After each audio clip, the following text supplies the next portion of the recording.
दुर्योधन ने 11 क्षोणी सेनाओं के 11 सेनापति बनाए और सबके ऊपर प्रधान सेनापति महाबली गंगानंदन भीष्म जी को अभिषिक्त किया। भीष्म जी का जब अभिषेक हुआ प्रधान सेनापति के पद पर, दुर्योधन ने प्रणाम करके कहा कि पितामह, विजयश्री आपके चरणों में है, अर्थात मैं मस्तक झुकाता हूं, आप ही मेरी विजय हैं। तो उन्होंने कहा, वत्स दुर्योधन, पांडवों की सेना के 10,000 महारथियों को रोज मारूंगा, लेकिन पांडवों को नहीं। और अगर पांडव हाथ जोड़कर हमसे सलाह पूछेंगे तो विजय की सलाह उन्हीं को प्रदान करूंगा, क्योंकि मेरा जैसा वात्सल्य तुम्हारे ऊपर है वैसा पांडवों के ऊपर ही है। और एक बात खास, शिखंडी मेरे सामने ना आने पावे कभी, क्योंकि जब वो मेरे सामने आएगा तो मैं अपना धनुष बाण रख दूंगा।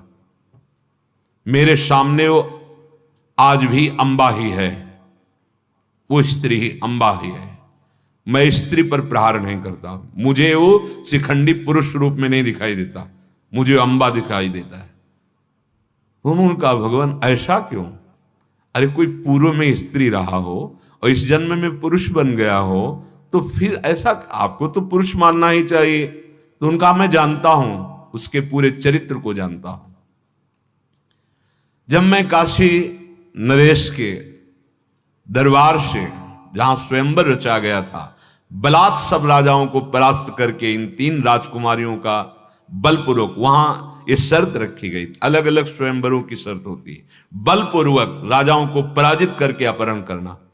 तो महाराज विचित्रवीर के लिए हस्तिनापुर सिंहासन में जो आरूढ़, उनके लिए उन 3 राजकुमारियों का बलपूर्वक मैंने अपहरण किया और समस्त राजाओं को परास्त किया।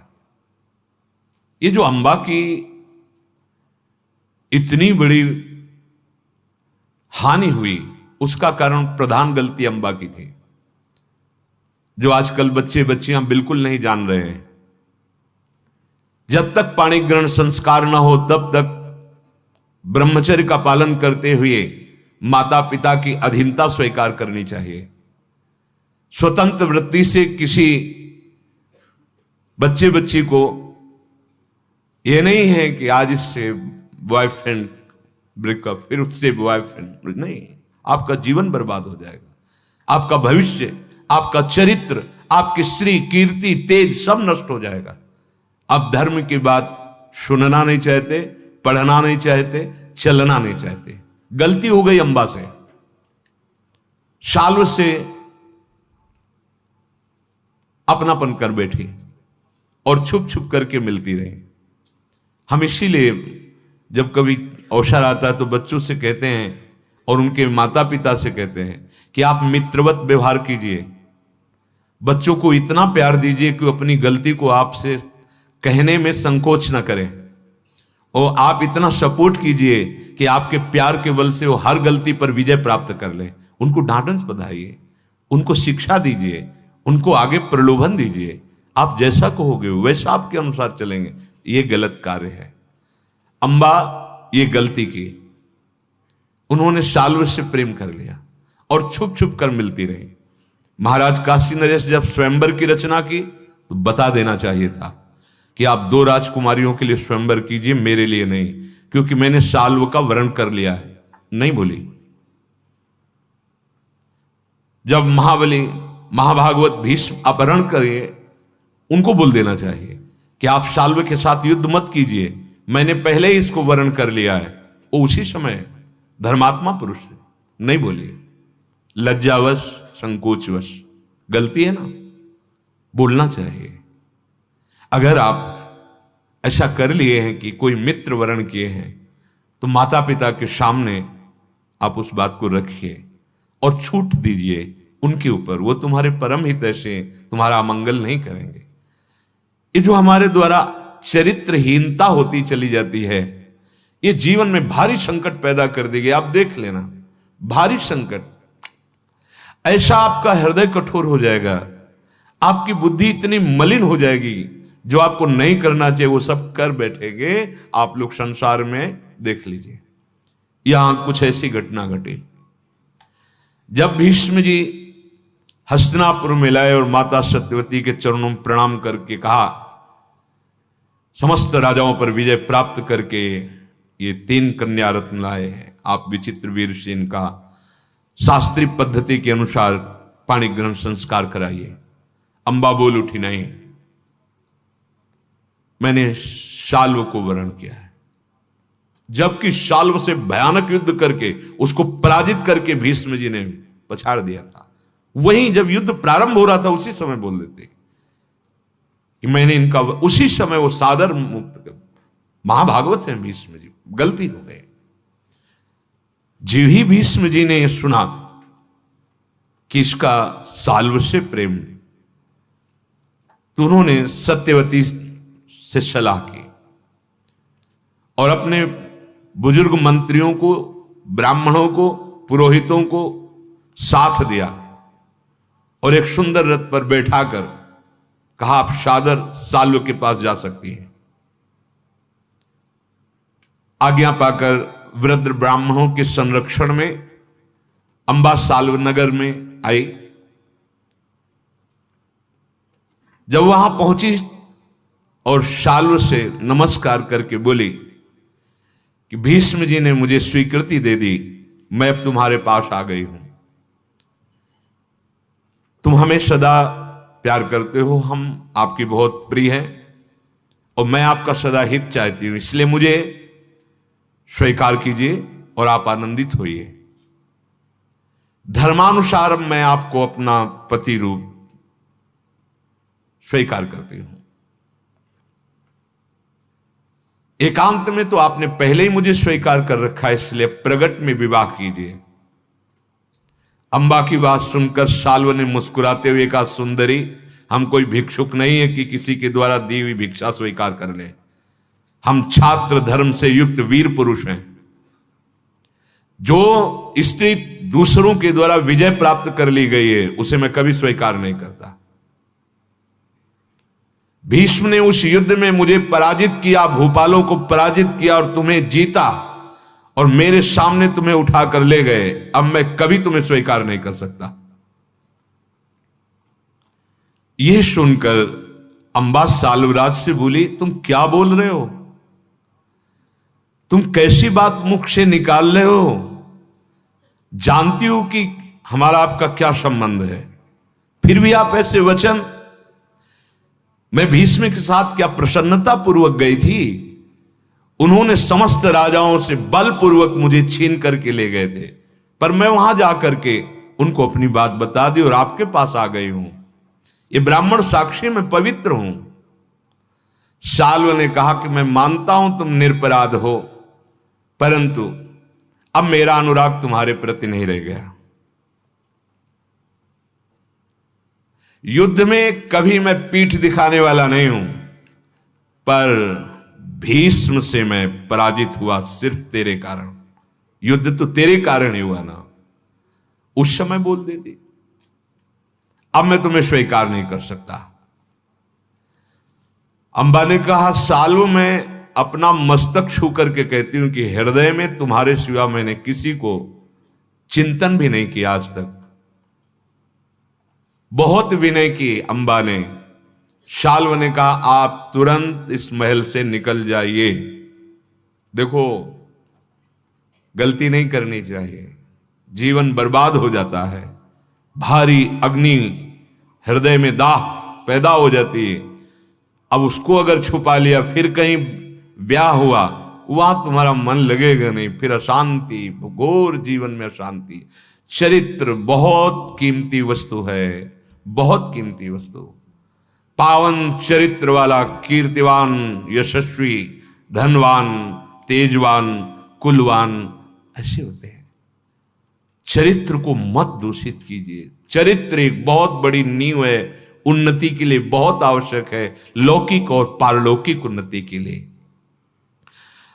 अंबा रोती हुई महल से निकले। हुक्म, जैसा आदेश, क्योंकि वहां तो अगर नहीं निकलती तो फिर धक्का मार के सैनिक है। नगर से निकलते समय उसने चिंतन किया कि मेरी जैसी दुर्भाग्य वाली युवती अब इस पृथ्वी पर नहीं होगी, कहीं की नहीं रह गई। मैं अपने पिता के यहां नहीं जा सकती क्योंकि जीती गई हूं, और ये बात कह नहीं सकती क्योंकि शर्म की बात है, पाणी ग्रहण हुआ नहीं था, छुप के मिलना। राजा शाल्व ने मुझे त्याग दिया, जिसको मैं अपने प्राण समर्पित की हुई थी। हस्तिनापुर जा नहीं सकती क्योंकि भीष्म ने जीता और वो वर्ण करेंगे नहीं, और मैं जो जीता नहीं है ऐसे विचित्र वीर को अपना पति मान नहीं सकती। बड़ी दुर्व्यवस्था हृदय में, क्या करूं? मेरे जीवन को बर्बाद करने वाला ये भीष्म ही है। अंबा ने निश्चय किया। हमें लगता है कि हमसे गलती हो गई, अंबा को लगा, आज लगा हमसे गलती हो गई, अन्याय हो गया, अतः मैं भारी तपस्या के द्वारा या किसी महाबली को अपने अधीन करके पहले भीष्म का वध करवाऊंगी, फिर आगे देखूंगी। पहला मेरा कर्तव्य होगा भीष्म का वध करना। परंतु पृथ्वी में तो कोई राजा ऐसा है नहीं जो भीष्म का वध कर सके। भीष्म को परास्त करने वाला कोई हमें मिलेगा तो जरूर संसार में। मैं खोजूंगी पूरा जीवन इस बात के लिए कि कोई भीष्म को मारने वाला मुझे मिल जाए। अब वो अपने अंदर के भाव को छुपाए हुए महर्षियों के आश्रमों में भ्रमण करने लगी। आश्रम में जाते तपस्वियों के बीच में सुरक्षित रह करके फिर उनसे अपने हृदय की जलन की बात कहती। अंबा के हृदय में जो जो जीवन में बीता वो सब ऋषियों से, सैखावत नाम के महामहिम तपस्वी ऋषि थे, उन्होंने सुना।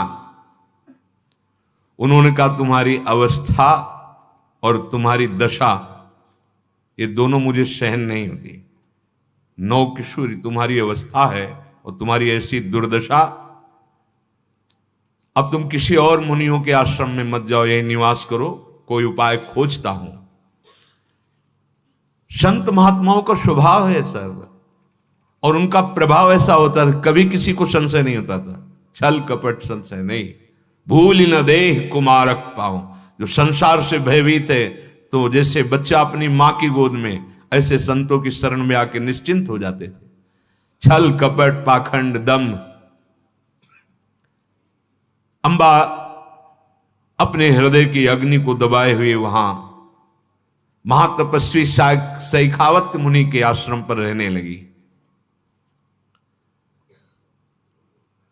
तुम क्या चाहती हो अंबा, मैं क्या कर सकता हूं तुम्हारे लिए? अंबा ने कहा भगवान, मैं आखिरी में तो संन्यास धर्म स्वीकार कर सकती हूं, पर अभी मेरे हृदय में या आप तो दुष्कर तपस्या का आदेश कीजिए या किसी ऐसे से मिला दीजिए एक बार जो मेरे हृदय की जलन मिटा सके, भीष्म का वध कर सके। पहला हमारा लक्ष्य, या तो तपस्या के द्वारा मैं वध करूंगी और या किसी को मिला दीजिए। मेरे जीवन को बर्बाद करने वाले ये भीष्म हैं। मैं अपने माता पिता स्वजनों के पास जा नहीं सकती, ऐसी लज्जा का कार्य। राजा शाल्व ने मुझे त्याग दिया है, अब मेरा जीवन केवल दुख ही दुख है, कहां भटकूं? हे महान तपस्वी, हे निष्पाप ऋषियों, मैं चाहती हूं कि अब या तो मुझे तपस्या का उपदेश करो या ऐसे महापुरुष का परिचय बताओ जो मेरी इस दुख का निवारण कर सके। ऋषियों ने कहा कि सन्यास मार्ग द्वेष पूर्वक नहीं लिया जाता, कि किसी से दुखी होकर द्वेष करके लड़ाई झगड़ा करके, ये ऐसा मार्ग नहीं, वो निभ भी नहीं पाएगा। नारी मुई घर संपत्ति नासी, मूड मुड़ाए भय सन्यासी, ऐसा नहीं होता। सब सुख सुविधाएं हैं, लेकिन सच्चिदानंद भगवान की प्राप्ति के लिए या आत्मबोध के अनुभव के लिए वो अपने संपूर्ण सुखों का राग त्याग कर वैराग सन्यासी, ऐसा है। जो किसी सुविधा के लिए ये भेष रखता है तो दुविधा में फंसा रहता है, दम्भ अपना राज्य कर लेता है, फिर बात नहीं बनती। जो भगवत प्राप्ति के लिए, हर दुख सहने के लिए, हर अपमान सहने के लिए, वो सन्यास धर्म का अधिकारी, वो वैराग्य मार्ग का अधिकारी। अंदर देख लेना चाहिए, सुविधा देख करके बाबा जी नहीं बनना चाहिए। नहीं, उदर पोषण, शरीर, वस्त्र, ये सुविधा मिलेगी, पर काम, क्रोध, लोभ, मोह, मद, मत्सर, इनको मिटाने की तुम्हारे अंदर सामर्थ्य नहीं रहेगी। फिर क्या खोखला जीवन, न परमार्थ के रहे न व्यवहार के रहे। इसलिए अंबा, मेरी सलाह है कि तुम अपने पिता का आश्रय काशी नरेश का लीजिए, क्योंकि बिना आश्रय के तुम्हें इस तरह दुख पूर्वक भटकना नहीं चाहिए।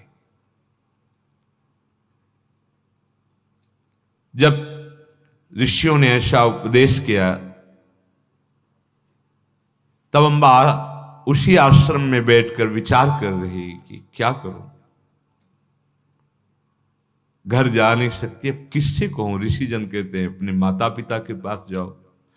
उसी समय भगवत लीला ऐसी कि महान तेजस्वी राजर्षि होत्रवाहन जी वो पधारे, जिनकी बेटी की बेटी है अंबा है, ये मानो नाना इनके लगते थे, और वो राज त्याग करके भारी तपस्या में संलग्न थे।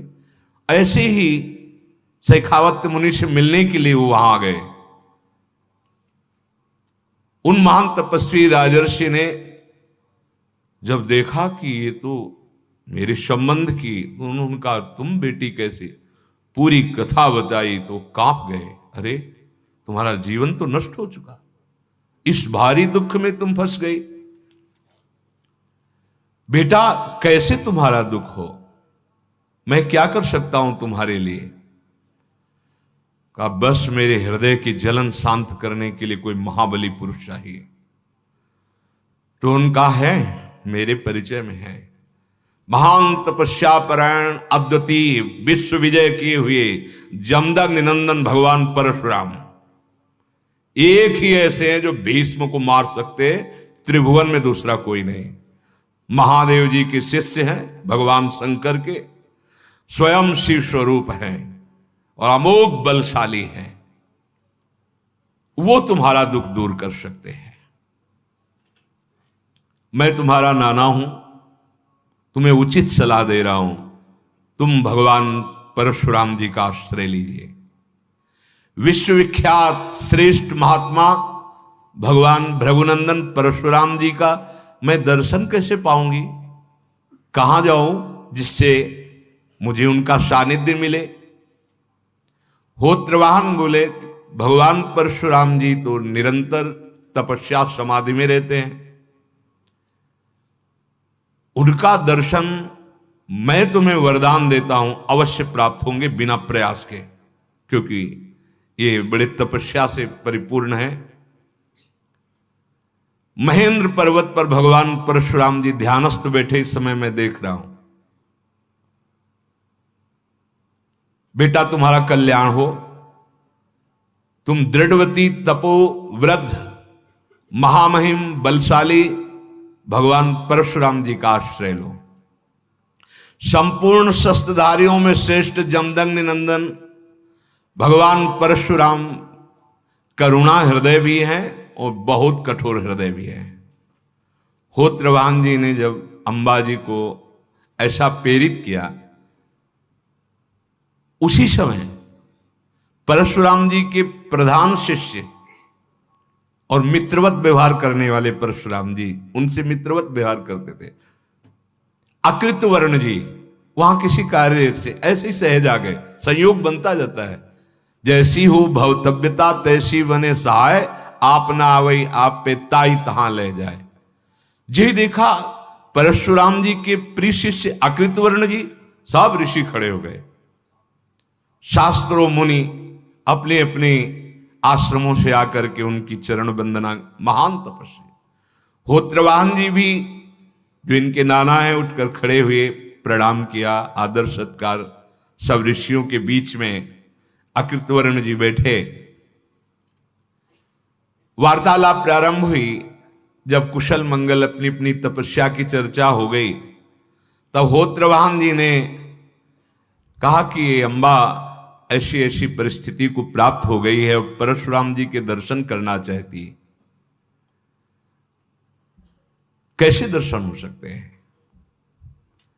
अकृतवर्ण ने कहा, राजन, परशुराम जी तो ध्यानस्थ रहते हैं, कुछ क्षण रुकिए। जैसे नहीं कि अभी हम फोन लगाते हैं, बात करके आपको बताते हैं। ध्यानस्थ हुए और ध्यान में बातचीत की परशुराम जी से। भगवान, ऐसे ऐसे सब ब्रह्म ऋषि और यहां एक अंबा नाम की कन्या विराजमान है, ऐसी ऐसी वार्ता है और वो व्याकुलता पूर्वक आपका दर्शन करना चाहती है। ध्यान से हटे और कहा, मुझे पता चल गया है कल प्रातःकाल भगवान परशुराम जी दर्शन देने आ रहे हैं। बातचीत हो गई। ये है, पहले ऐसे बात होती थी, अब नंबर मिला करके बात होती है। आ रहे हैं वो, अंबा तुमसे मिलने आ रहे हैं वो। जा पर जेकर सत्य सने हो, सोते ही मिले न कछ संदेह। भगवान सब विधान बना देते हैं। अब तुम्हें कहीं नहीं जाना है, बस रात्रि व्यतीत करो, प्रातःकाल भगवान परशुराम पधार रहे हैं। पर मैं जानना चाहता हूं, तुम हमारे प्राणाराध्य भगवान परशुराम जी का दर्शन किस कामना से करना चाहती हो? किसकी पुत्री हो? होत्रवाहन बोले, ये मेरी दौहित्री है, पुत्री की पुत्री है, काशीराज की परम प्रिय ज्येष्ठ पुत्री है। अपनी 2 छोटी बहनों के साथ स्वयंवर में उपस्थित हुई थी। इसका नाम अंबा है। इसकी छोटी बहनें अंबिका, अंबालिका नाम कहलाती हैं। काशीपुरी से इन्हीं कन्याओं के लिए भूमंडल का समस्त क्षत्रिय समुदाय एकत्र हुआ था। स्वयंवर का आयोजन हुआ। महातेजस्वी महापराक्रमी गंगानंदन भीष्म जी ने समस्त राजाओं को जीतकर इन तीनों कन्याओं का अपहरण किया। भीष्म का हृदय वात्सल्य से युक्त था, इन कन्याओं के प्रति कोई आकर्षण नहीं। परम शुद्ध हो तो ब्रह्मचर्य से युक्त है, आजीवन ब्रह्मचर्य। वो अपने भाई के लिए, हस्तिनापुर नरेश के लिए, जैसे अपने बच्चों को, ऐसे वो अपहरण करके ले गए। भीष्म ने सत्यवती के सामने कन्याएं सौंपी, विचित्र वीर का विवाह करने की आज्ञा दी। तब ये अंबा ने अपनी बात बता दी कि मैं शाल्व से, भीष्म जी ने मंत्रियों के साथ इसको शाल्व के पास भेजा। शाल्व ने अंबा के चरित्र पर संदेह करके उसे त्याग दिया। अब वो महान दुख से व्याकुल होकर के यहां आई हुई है। अकृतवर्ण ने पूछा, लज्जा छोड़ो और बोलो, हमारे गुरुदेव से तुम क्या चाहती हो? जो आप भगवान परशुराम जी से चाहते हो, पहले मुझे निवेदन कीजिए, मैं देखूं वो बात कहने योग्य है कि नहीं, या उसमें क्या संभालना है। अंबा ने कहा, मैं भीष्म का सर्वनाश चाहती हूं। अकृतवर्ण ने कहा, भीष्म का सर्वनाश की शाल्व का? क्योंकि शाल्व पहले तुम्हारे मित्र बने रहे, फिर तुम्हें ठुकरा दिए, तो तुम्हें बदला लेना चाहिए शाल्व से, भीष्म से क्यों? गंगानंदन भीष्म तो परम बुद्धिमान है, धर्मात्मा है, भगवान परशुराम जी के शिष्य हैं। ऐसा क्यों? महात्मा भार्गव अपने शिष्य का वध करें, ऐसा क्यों? अंबा बोली, भगवान, ये भीष्म ही हमारे जीवन में महान संकट उपस्थित किए। यदि अपहरण न करते तो हमारा तो शाल्व से था ही, ब्याह हो जाता। शाल्व से अब हमारा कोई वैर नहीं रहा, वैर भीष्म से है, और मैं इस वैर को मिटा के रहूंगी। भद्रे, धर्मानुकूल बात महापुरुषों से करनी चाहिए। गंगानंदन भीष्म से परशुराम जी बात करेंगे, तुम्हारे लिए जो आज्ञा करेंगे, भीष्म शिष्य हैं, वो मानेंगे। पर सीधे कि तुम भीष्म का वध कर दो, ऐसा मत कहो। भीष्म बड़े पुरुषार्थवान धर्मात्मा पुरुष हैं, ऐसे सीधे शब्द नहीं। हां, अंबा बोली, ब्रह्मन दूसरा कोई मेरे पास चाह नहीं। भीष्म को युद्ध में भगवान परशुराम जी ललकारे और मारे, बस मेरी ये इच्छा है।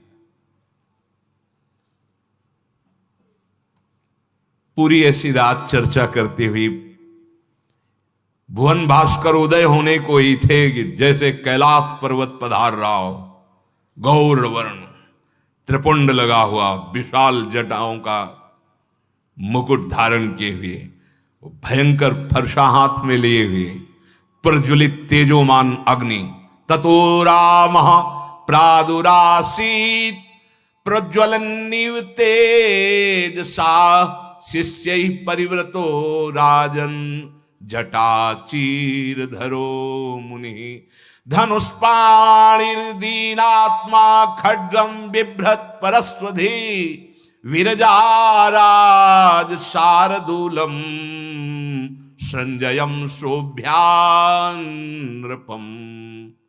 महान भयशाली रूप परशुराम जी का देखते ही सब ऋषि खड़े हो गए, मानो स्वयं कैलाश पर्वत चल के, गौर वर्ण एकदम।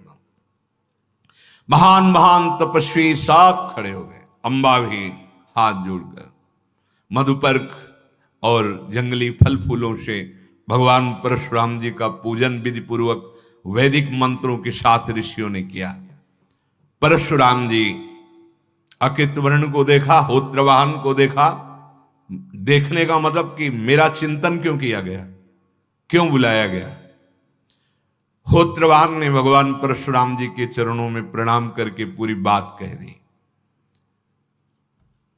और कहा, ये अंबा चाहती है कि भीष्म जी का वध हो।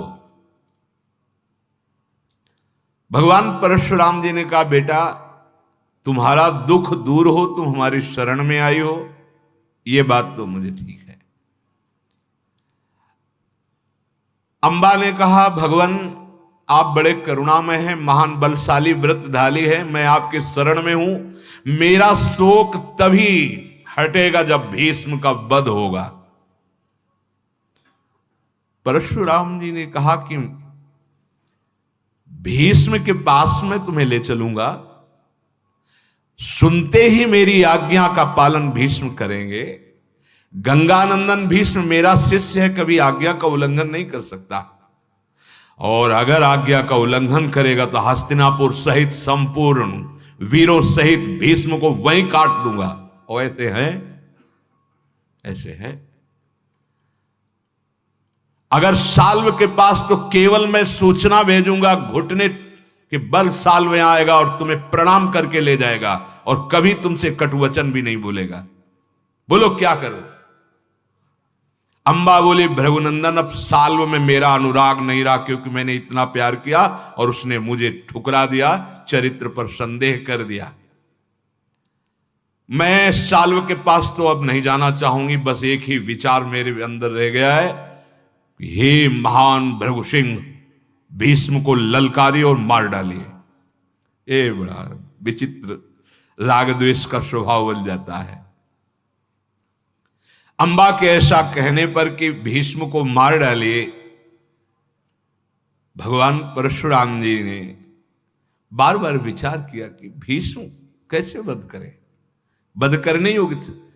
भाविनी, मैंने संकल्प ले रखा है, जब 21 बार क्षत्रियों का पूरे विश्व में संहार किया तो मेरे पितामह जन आकर मुझे संकल्प दिला गए कि बिना ब्राह्मणों की आज्ञा के अस्त्र नहीं उठाना।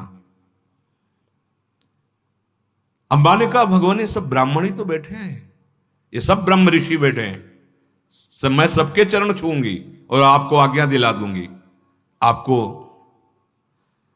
परशुराम जी ने कहा, काशी राजपुत्री तू पुनः सोच ले, तेरे लिए भीष्म बंदनी नहीं, समस्त जगत के लिए बंदनी है वो।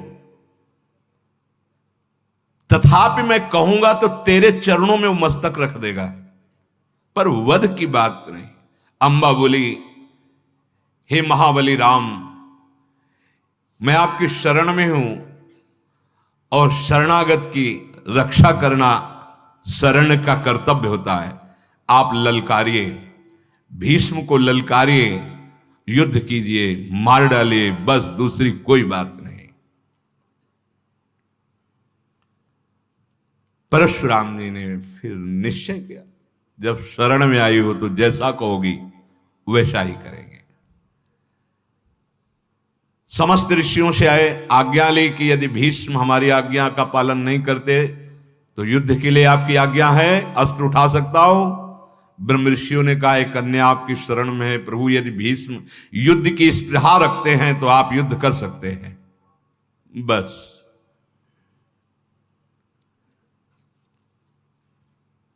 भगवान परशुराम जी अपने शिष्यों से घिरे हुए ब्रह्म ऋषियों को साथ लेकर अंबा को आगे करके हस्तिनापुर के लिए चल दिए।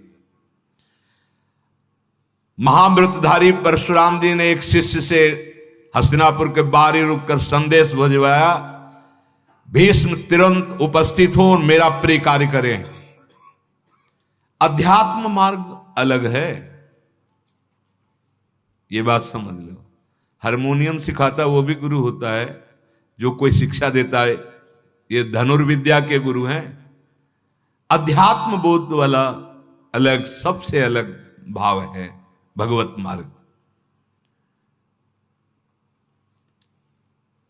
आदेश हुआ महाबली भगवान परशुराम जी का, जे ही मैंने सुना राज्य की सीमा पर आए, वेग पूर्वक दौड़ते हुए, क्योंकि अस्त्र विद्या के गुरु है, एक गौ को आगे करके ब्राह्मणों से घिरे हुए पुरोहितों के साथ भगवान परशुराम जी के चरणों में जाकर साष्टांग प्रणाम किया, पूजा की। परशुराम जी ने कहा, भीष्म तुमने किस विचार से, जब तुम पत्नी की कामना नहीं रखते हो, अखंड ब्रह्मचारी हो, तो तुमने अपहरण क्यों किया राजकुमारियों का? इन कन्याओं का अपहरण क्यों किया? और फिर अपने घर में न रखकर इसे निकाल क्यों दिया अंबा को? ये धर्म भ्रष्ट हुई, इस तरह से भटकती घूम रही है, कौन अब ग्रहण करेगा इसको? तुम हर कर लाए हो, तुम्हें स्वीकार करना चाहिए। सालों ने इनकार कर दिया है। इस राजकुमारी के धर्म का पालन होना चाहिए, ये हमारी शरण में आई है। अब इसका कोई नहीं तुम्हारे सिवा, तुम्हें स्वीकार करना होगा। भीष्म जी ने कहा, भगवान जो ही इसको लाया इसने बता दिया कि साल्व पर अनुराग है। जब दूसरे पुरुष पर अनुराग है तो मैं विचित्र वीर के साथ इसका ब्याह कैसे कर सकता था? और इसने भी स्वीकार नहीं किया, फिर मेरा क्या इसमें दोष है? और रही मेरी बात तो आप जानते हो, भीष्म प्रतिज्ञा कभी टलती नहीं है। मैंने प्रतिज्ञा की आजीवन अखंड ब्रह्मचर्य की, कभी स्वीकार नहीं कर सकता। भगवान परशुराम जी के नेत्र तो लाल हो गए, तो क्रोधावेश में सब ऋषि बार बार सांत्वना दे रहे, प्रभु अभी अभी तो शांत रहिए। भगवान परशुराम जी क्षण में जैसे अग्नि ज्वाला प्रकट हो गई हो। फिर मैंने चरण पकड़े परशुराम जी के, फिर प्रणाम किया। भगवान आपको क्रोध नहीं होना चाहिए, आप हमें दोष बताइए, आप हम पर क्यों क्रोध करेंगे? बाल्यावस्था के आप हमारे गुरु हैं, 4 प्रकार की धनुर्वेद शिक्षा दी है, भार्गव मैं आपका शिष्य हूं, आप इस तरह क्रोध नहीं कर सकते हम पे, कारण बताइए, हमारा अपराध क्या है? परशुराम जी ने क्रोध से लाल लाल आंखें करके कहा, भीष्म तुम मुझे अपना गुरु मानते हो, परंतु मेरी आज्ञा का पालन नहीं कर। इस कन्या को स्वीकार करो, मेरी आज्ञा है, इसको ग्रहण करो और अपने कुल की रक्षा करो। मेरी आज्ञा से तुम्हें कोई पाप नहीं लगेगा। परशुराम जी ने कहा, मेरी आज्ञा स्पष्ट और इसका तत्क्षण पालन किया जाए। भीष्म ने कहा, ब्रह्मर्षे, अब गुरुदेव ने कहा, ब्रह्मर्षे आपको दोबारा ऐसे शब्द भी नहीं बोलने चाहिए, क्योंकि आप धर्म की सूक्ष्म गति को जानते हैं। व्यर्थ का परिश्रम मत कीजिए, भीष्म की प्रतिज्ञा को कोई टलवा सके ऐसा है हो ही नहीं सकता। आप मेरे पहले के धनुर्वेद के गुरु हैं, मैं आपको फिर चरण पकड़ के प्रसन्न करने की चेष्टा करता हूं, किसी भी तरह से आपकी इस आज्ञा का पालन नहीं करूंगा। महाव्रतधारी भगवान परशुराम ना आपसे, ना इंद्र से, ना काल से भयभीत होकर मैं धर्म का त्याग कर दूं, ऐसा मैं भीष्म नहीं हूं।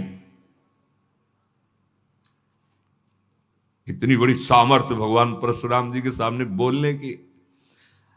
अब आप इस आज्ञा के सिवा जो इच्छा करते हैं वो आदेश कीजिए, मैं आपका पालन करूंगा।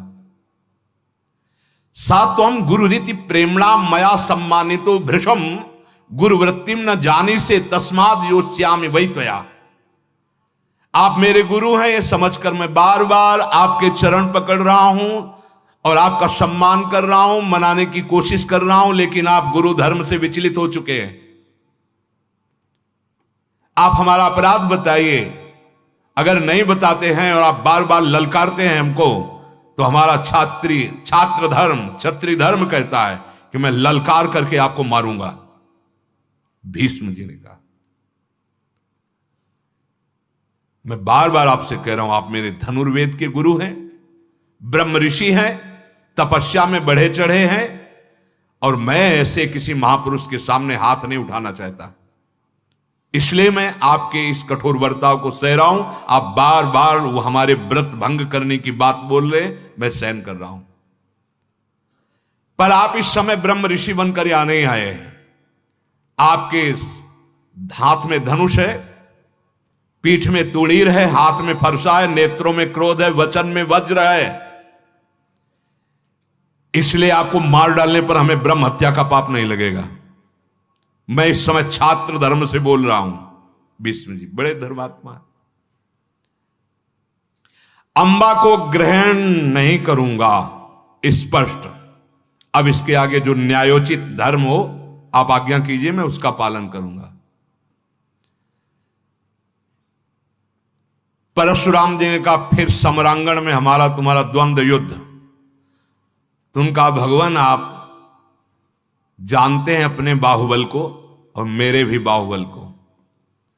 मैं ऐसा अलौकिक पराक्रम दिखाऊंगा कि आज 21 बार क्षत्रियों का विनाश करने वाला ऐसे क्षत्रिय को देखा ही नहीं होगा।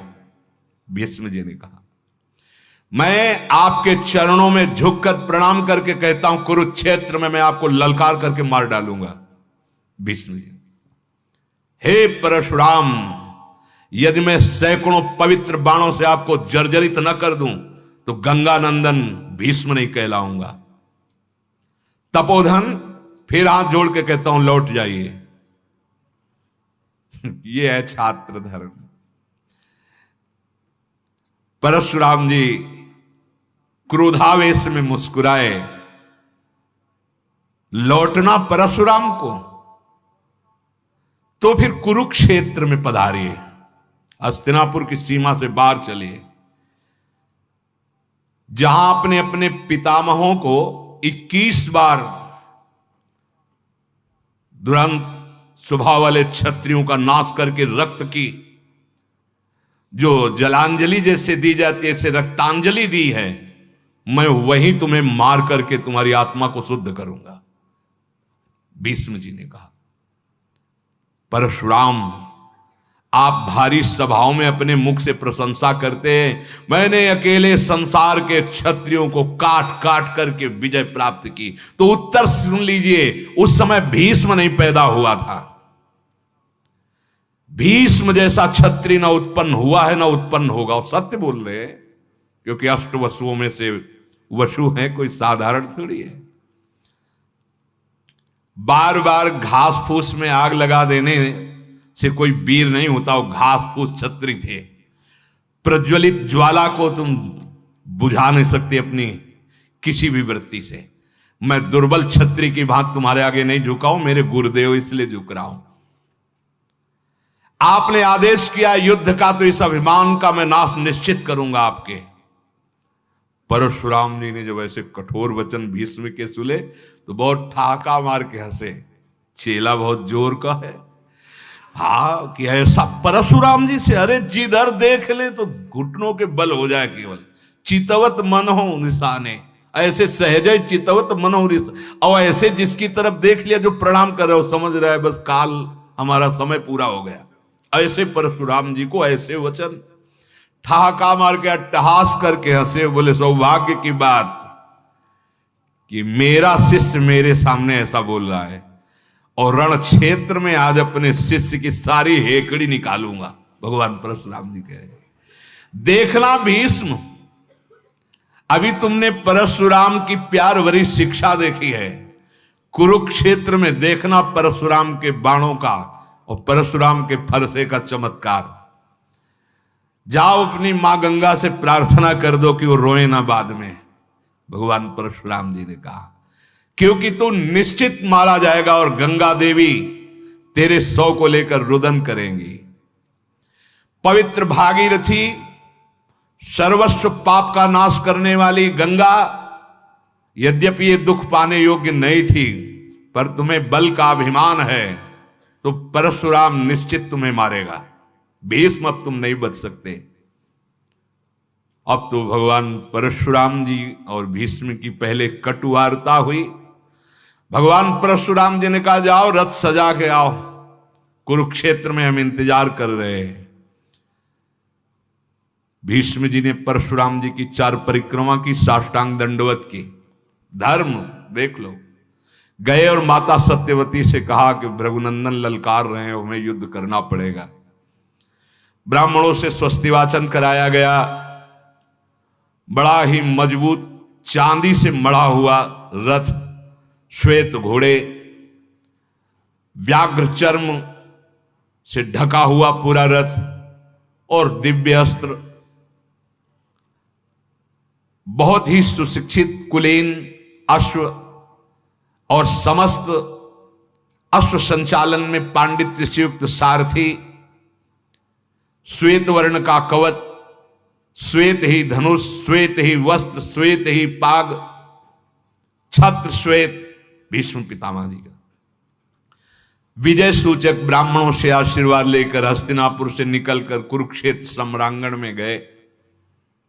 मन के समान चलने वाले घोड़े भीष्म जी के थे। सामने देखा अकेले परशुराम जी खड़े और दूर ब्रह्म ऋषि जन।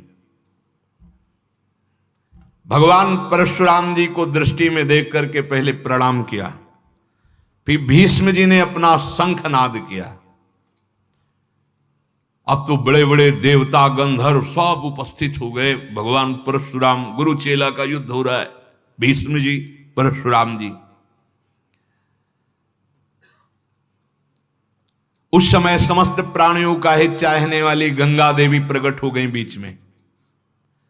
उनका, बेटा भीष्म ये क्या करने जा रहे हो? तुम्हें पता है जमदग्नि नंदन भगवान परशुराम, इनके चरणों में बार बार झुको, और मैं भी झुकती हूं जाकर, और इनसे याचना करूंगी कि वो तुमसे युद्ध ना करें। बेटा, तुम्हें ऐसा आग्रह नहीं करना चाहिए। जमदग्नि नंदन परशुराम को समर भूमि में कोई पीछे कर दे, परास्त कर दे, आज तक ऐसा नहीं हुआ। क्षत्रिय हंता परशुराम महादेव जी के शिष्य हैं, महादेव जी के समान है। तुम नहीं जानते हो, मैं महादेव जी की जटा में रहती हूं, इसलिए मुझे पता है कि महादेव जी के शिष्य हैं, कितने बली हैं। बिल्कुल युद्ध नहीं करना चाहिए तुम्हें। भीष्म जी ने गंगा देवी को प्रणाम करके कहा, मां, मैंने कोई अपराध नहीं किया है। स्वयंवर ही था वीरतापूर्वक अपहरण करने का, और इसने अंबा ने कुछ नहीं बोला। अगर मुझे पता होता तो मैं क्यों अपहरण करता? मेरा कोई अपराध बता दो। और फिर क्षत्रिय धर्म से युक्त हो ये ललकारेंगे महाराज, तो हम रुकेंगे नहीं। आप उनको कह दो वापस हो जाए, हम कुछ नहीं बोलेंगे। और अगर वो युद्ध के लिए ललकारेंगे तो मां, मैं आपकी आज्ञा का पालन नहीं करूंगा, इनसे युद्ध करूंगा। गंगा जी ने परशुराम जी के पास जाकर प्रणाम करते हुए कहा, क्षमा कीजिए भीष्म, आपका शिष्य है, आपके बेटे के समान है, आप क्यों युद्ध करने जा रहे हैं? परशुराम जी ने कहा कि अब ये वापस हो जाए, मैं वापस हो जाऊंगा। अगर ये वापस नहीं हुआ तो मैं पीठ दिखाकर वापस होने वाला। गंगा जी फिर आए भीष्म जी के पास, बोले, बेटा, वो तुम्हारे गुरु हैं, उनको दाहिने करके तुम वापस हो जाओ हस्तिनापुर को। तो उन्होंने कहा, मां, ऐसा नहीं हो सकता। छात्र धर्म कहता है अगर एक बार कोई ललकार दे तो फिर पीठ नहीं दिखाई जाती। अब हम वापस नहीं हो सकते। भगवान परशुराम जी मुस्कुराते हुए बोले, बातें क्या बना रहा है, मां से बाद में बना लेना बातें, पहले आ और देख परशुराम के बाणों का प्रहार तू कैसे सहता है। भगवान परशुराम नंगे पैर जमीन पर खड़े हुए थे और भीष्म जी रथ पर, भीष्म जी रथ से नीचे उतरे, हाथ जोड़ करके प्रणाम किया और कहा, इस स्थिति में मैं आपसे युद्ध नहीं कर सकता। युद्ध करने वाला समान होना चाहिए, समान वाहन, समान बलशाली। तो आप तो ना तो कवच बांधे हैं और न रथ पे हैं, मैं कवच बांधे हूं, रथ पे हूं, ऐसे कैसे युद्ध होगा। परशुराम जी मुस्कुराते हुए बोले, बेटा तुम नहीं जानते हो भीष्म, ये पृथ्वी मेरा रथ है, 4 वेद ही मेरे घोड़े हैं, वायु देवता मेरा सारथी है, वेद माता गायत्री, सावित्री, सरस्वती यही मेरा कवच है, और इनसे सुरक्षित होकर मैं रण क्षेत्र में रण यज्ञ करता हूं। ये बाहरी रथ घोड़े हाथी ये सब हमें जरूरत नहीं है। और भगवान परशुराम जी ने एक क्षण में ऐसी बाणों की वर्षा की मानो जैसे मेघ वर्षा करते हैं। भगवान परशुराम जी के तेज को तो जानते ही भीष्म जी। भगवान परशुराम जी के समीप गए, उतरकर 4 परिक्रमा की, साष्टांग दंडवत की। जे ही दंडवत करके उठे, देखा तो उनसे बड़ा रथ और स्वर्ण से मढ़ा हुआ, ऐसा लग रहा था योजनों मानो कोई नगर हो। देखा कि गुरुदेव तो अभी जमीन पे खड़े थे, अब तो दिव्य रथ पे। तब उनका अभी अभी मैंने मानसिक संकल्प से इस रथ को प्रकट किया है। भगवान परशुराम जी ने भीष्म जी से कहा, सारथी के रूप में उनके प्रिय शिष्य अकृतवर्ण जी वो बैठ गए। भगवान परशुराम जी ने कहा, आओ आओ भीष्म, अब युद्ध कर लो। फिर सामने भीष्म जी गए, 3 बाणों से प्रहार किया, 2 चरणों में और 1 कान के पास से। मानो प्रणाम किया और कान के पास से जाके अनुमति ली कि युद्ध की अनुमति मांगता हूं, ये धर्म है। फिर उतरे, फिर चरणों में जाकर प्रणाम किया और घुटने टेक कर बैठ कर कहा, गुरुदेव अपने से अधिक शक्तिशाली योद्धा के साथ मेरा युद्ध हो रहा है, आप मुझे विजय श्री का आशीर्वाद दीजिए। भगवान परशुराम जी ने कहा, ऐसा कैसे हो सकता है, ऐसा कैसे हो सकता है, तू मेरे से युद्ध कर रहा है और मेरे से विजय श्री का आशीर्वाद मांग रहा है। नहीं नहीं नहीं, मैं तुझे विजय श्री का आशीर्वाद तो नहीं दे सकता। हां, तू भयभीत मत होना, धर्म पूर्वक बलपूर्वक मेरे साथ युद्ध करना। अगर बलपूर्वक तू युद्ध नहीं करेगा तो रण क्षेत्र में मैं तुम्हें साप दे दूंगा। जितनी शिक्षा दी है उठा मत रखना, मेरे साथ बलपूर्वक युद्ध कर। विजय श्री का तो आशीर्वाद नहीं दे सकता, क्योंकि मैं ही तुम्हारा द्वंद्वात्मक योद्धा हूं। विजय सूचक आशीर्वाद कदापि नहीं दे सकता, क्योंकि उससे मैं ही पराजित हो जाऊंगा। धर्म पूर्वक युद्ध करो। पर मैं बहुत प्रसन्न हुआ तुम्हारे से, तुमने कभी धर्म का उल्लंघन नहीं किया, आज भी तुम धर्म का ही पालन कर रहे हो। जाओ महाबल से युक्त होकर के हमसे युद्ध करो, मैं बहुत प्रसन्न हूं तुमसे। सुवर्ण जटित शंख को भगवान परशुराम जी ने बजाया। अब एक दूसरे के जीतने की इच्छा से युद्ध प्रारंभ हो गया। भगवान परशुराम जी ने 960 बाण भीष्म पर प्रहार किए एक साथ। अरे अस्त्र विद्या के अद्वितीय द्रोणाचार्य जी भी तो शिष्य भगवान परशुराम जी के, कर्ण भी भगवान परशुराम जी के। चारों घोड़ों को, सारथी को कवच छिन्न भिन्न कर दिया भगवान परशुराम जी ने। ब्राह्मणों को नमस्कार करके फिर गुरु चरणों में नमस्कार। भीष्म जी बार बार नमस्कार इसीलिए कर रहे हैं कि गुरुदेव से लड़ना पड़ रहा है। गुरुदेव आप मर्यादा छोड़ दिए हैं, पहला प्रहार मैंने अब आपका सह लिया, भृगुनंदन सावधान हो जाइए। अब अब तो मेरी धनुष की शक्ति और भुजाओं के बल का और अपनी शिक्षा का आप दर्शन कीजिए। भीष्म जी बड़े दिव्यास्त्रों से संपन्न भीष्म जी है। एक भल्ल नामक बाण प्रहार किया और भगवान परशुराम जी के धनुष को काट दिया। धनुष हाथ से छूटकर पृथ्वी पर गिर गया कट के। परशुराम जी के रथ को ऐसे बाणों से बींध दिया मानो श्रृंगारित किया गया हो। पूरे रथ को, जो दिव्य रथ है, संकल्प से प्रकट हुआ है।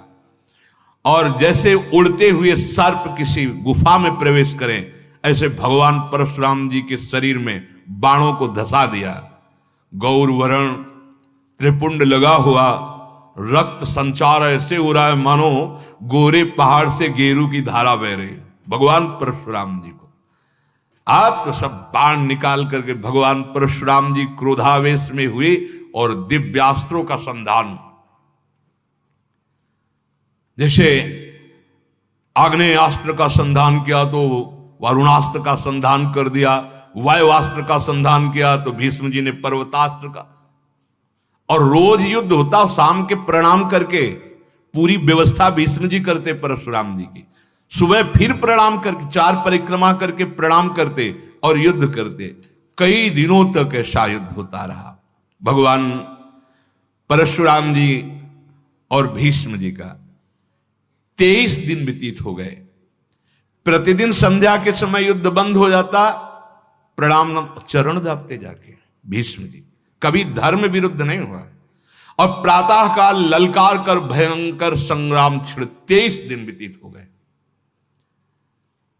अब भीष्म जी रात में एकांत में सोच रहे हैं कि जितने दिव्यास्त्र हैं वो सब तो हो गए, अब 24वां दिन लगेगा। अब क्या 23 दिन से तो बराबर भयानक। भगवान परशुराम जी तो गुरु है ना, हर विद्या हर शस्त्र। चिंतित होकर के ब्रह्म ऋषियों का चिंतन करते हुए थकित होकर के एक नींद सी लगी। युद्ध में भगवान परशुराम जी ने एक ऐसा बाण मारा था जो भीष्म जी की छाती में गया, पर भूमि पर गिरने नहीं दिया। 8 ब्राह्मण आकर ऐसे उठा लिए। वो 8 वसु वही स्वप्न में आए और उनका एक बाण ऐसा है जिसका परिचय भी नहीं है परशुराम जी को। त्रिभुवन में किसी को परिचय नहीं, केवल हम 8 वसुओं के पास ही इसके संधान करने की सामर्थ्य होती है। और तुम 8 वसुओं में से एक वसु हो, कोई तो साधारण मनुष्य नहीं हो। तुम्हें चिंता नहीं करना। प्रश्वापनास्त्र, इसका परिचय किसी भी धनुर्धारी को नहीं है। और ये तुम्हारा स्वयं का अस्त्र है, तुम स्मरण करो। उस स्वप्न में आके बताया, तुम 8 वसुओं में से एक वसु जो स्मरण करोगे ये तुम्हारे हाथ पर आ जाएगा। और जमदग्नि नंदन भगवान परशुराम इसकी चोट नहीं सह पाएंगे। बहुत काल के लिए वो मूर्छित होकर सो जाएंगे, पर मरेंगे नहीं, क्योंकि किसी भी अस्त्र शस्त्र की सामर्थ्य नहीं कि भगवान परशुराम जी को मार सके। पर बहुत काल तक के लिए मूर्छित रहेंगे, इसलिए तुम्हारी विजय हो जाएगी। अब तुम भगवान परशुराम जी को केवल एक इसी प्रश्वापन अस्त्र के द्वारा ही विजय प्राप्त कर सकते हो। आंख खुली तो देखा कि स्वप्न में तो हमने ऐसा ऐसा देखा। मन में विचार आया कि इसका प्रयोग, इसकी विधि मुझे पता नहीं। तो जो ही स्मरण किया, हाथ में आ गया अस्त्र। जो हाथ में अस्त्र आया तो प्रयोग करने की विधि आ गई, क्योंकि वो 8 वसुओं में से एक है। अब तो उस अस्त्र को का अंतर ध्यान हो जाओ, जब आवश्यकता होगी हम बुलाएंगे। प्रातःकाल पुनः भगवान परशुराम जी के सामने गए, 4 परिक्रमा की, प्रणाम किया, युद्ध प्रारंभ हुआ। भगवान परशुराम जी ने ब्रह्मास्त्र का संधान कर दिया भीष्म के ऊपर। और इस अस्त्र का केवल ब्रह्मास्त्र ही काट है, दूसरा कोई काट नहीं है। जो ही देखा कि गुरुदेव ने ब्रह्मास्त्र, तो तत्काल भीष्म जी ने ब्रह्मास्त्र, दोनों ब्रह्मास्त्र आकाश में टकराकर भारी अग्निज्वाला करते हुए शांत हुए। अब भीष्म जी ने अवसर समझा कि जो अस्त्र प्रश्वापन अस्त्र है, जे ही स्मरण किया तो हाथ में आ गया, हाथ में आया और धनुष पर चढ़ाने ही जा रहे थे, सब देवता ऋषि मुनि सब आ गए, भागीरथी गंगा जी सब आ गए। नहीं नहीं नहीं नहीं, कोई भी देवता असुर राक्षस ऐसा नहीं है जो इसके वार को सह सके। आप भगवान परशुराम जी के ऊपर इसका वार मत कीजिए, ये भारी अपमान हो जाएगा भगवान परशुराम जी का, और ये तुम्हारे लिए उचित नहीं, क्योंकि बहुत काल तक के लिए मूर्छित हो जाएंगे।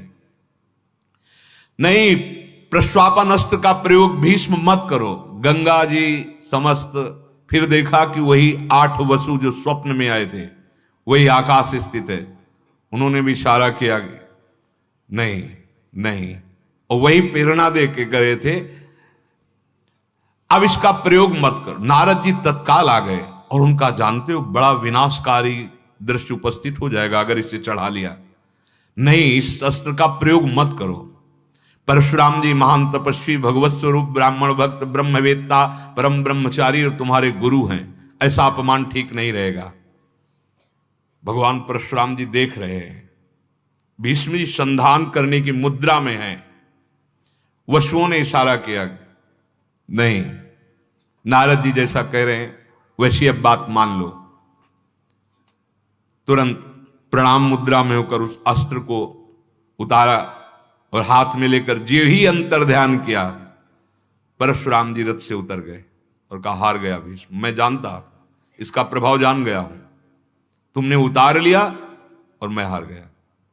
क्योंकि सच्चाई तो यही है, अगर गंगा जी नारद जी बड़े बड़े महापुरुष ना रोकते और अस्त्र संधान हो जाता, ये प्रश्वापन अस्त्र, तो बहुत काल के लिए भगवान परशुराम जी मूर्छित होकर गिर पड़ते और ये बहुत बड़ा महाबली का अपमान होता।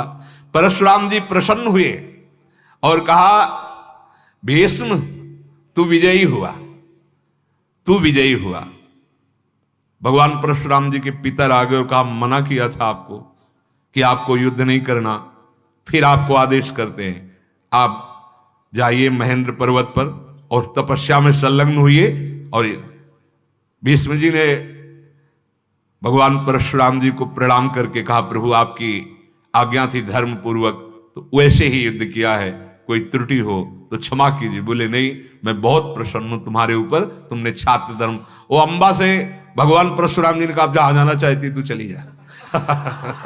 अब मेरे बस की बात नहीं रह गई, हमारा सब कुछ हो गया, बस इतने रह गए कि बच गए, नहीं तो जा तू किसी और के पास जा, हमारे अब अंबा के पास कोई साधन नहीं रहे। अंबा ने निश्चय किया मैं तपस्या के द्वारा प्राण त्यागूंगी और स्वयं भीष्म को मारूंगी। मैं ऐसे बल को तपस्या के द्वारा प्राप्त करूंगी कि भीष्म का स्वयं वध करूंगी। शेष चर्चा की। श्री राधा वल्लभ लाल की।